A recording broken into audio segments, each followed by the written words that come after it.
I think all of those badass women, have really carried that throughout our culture, and we got to just keep doing that.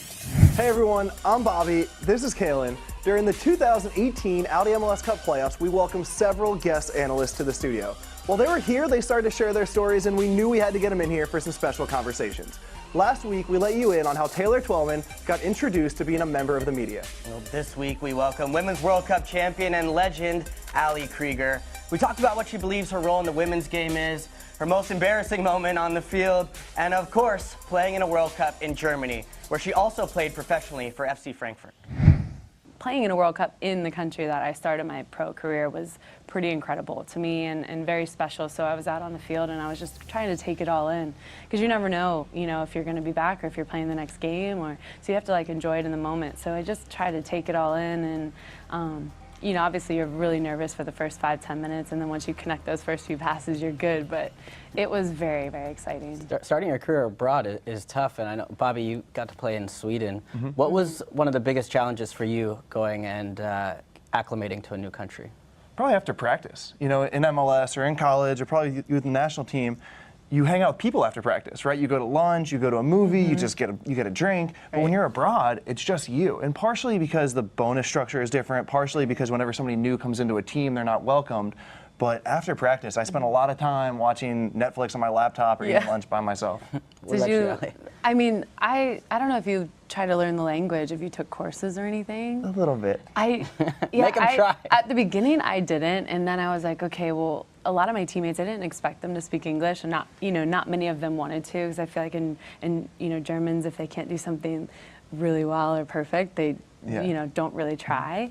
Not all, but most. And the ones that are on my team, I wanted to learn their personalities and also do interviews. And so the club kind of encouraged me to take a course, 3 times a week, 3 hours a day. What was your biggest snafu in a game? On the World Cup stage or an MLS Cup, was there a moment where you just totally embarrassed yourself and you had to regroup and get your mind together to keep playing?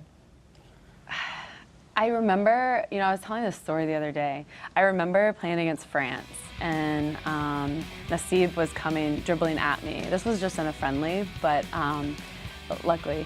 And she was dribbling at me, but then had just played the ball, but I was running backwards towards our goal in our defensive third. So, and she was, obviously one of the best midfielders to play. And so I was like, okay, just stay in front, Don't get crazy, don't dive in, da-da-da.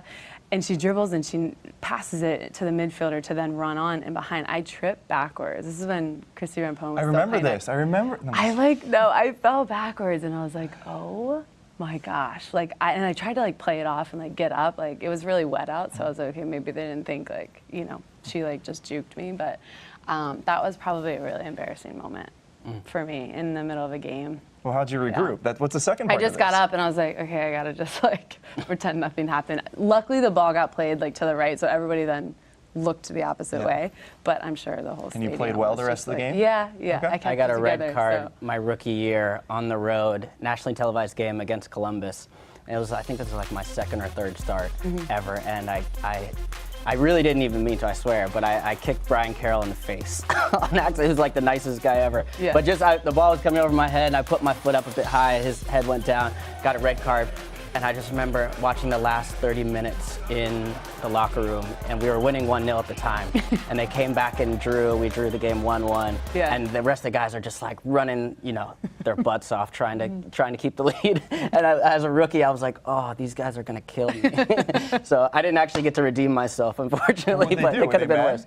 No, they were cool. I mean, I got a couple. I had to make sure, I was on my game at training the next week. Right. And it took a while for me to get back into a lineup to earn the trust to get a start again. What was the moment that you knew that you could be a World Cup winner? Was it when you were 12 or 16, or was there a moment? Yeah, probably. Maybe not a World Cup winner, but maybe just that I recognized I was good at soccer and then I could maybe make this a thing was probably in high school when I got Gatorade Player of the Year for the state of Virginia. Hey, yeah. Pennsylvania right here. Holler. So that was probably the moment where I was like, oh, cool, I got I really think I could maybe take it to the next step in college and then see where this goes. What do you think the legacy of women's soccer and your teams will be specifically looking forward? I think the legacy is just leaving the game and the team, more importantly the team, but leaving that atmosphere better than where you found it. And I think that's kind of our mentality as female footballers on that team.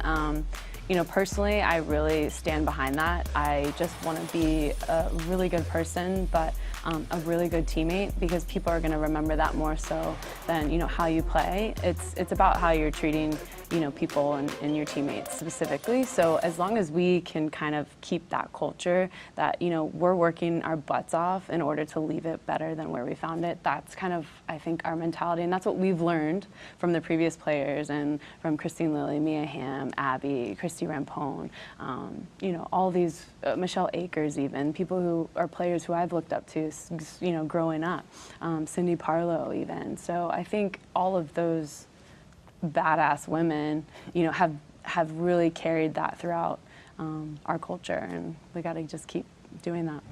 We hope you enjoyed this edition of Players Talk. Thanks to Allie, and stay tuned next week for former U.S. men's national team player and MLS legend Charlie Davies. And later in the series, you'll hear behind-the-scenes conversations with Megan Klingenberg, Dax McCarty, and more.